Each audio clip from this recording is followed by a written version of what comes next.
क्षेत्र कहे नारी मोहनिया सिरी क्षेत्र कहे नारी बंदनिया नारी बंदनिया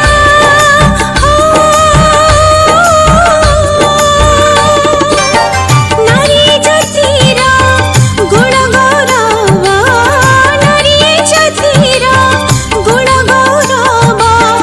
विश्व कहे नारी चिरबंदिता नारी शक्ति महिमा नारी कृति महिमा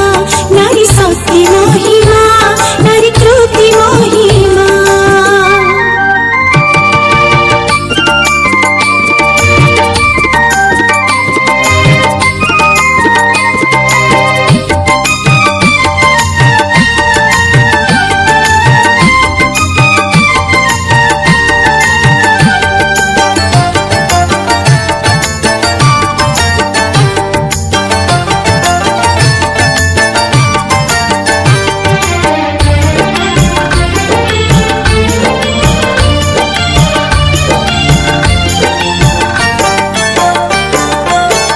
किड़ी महियान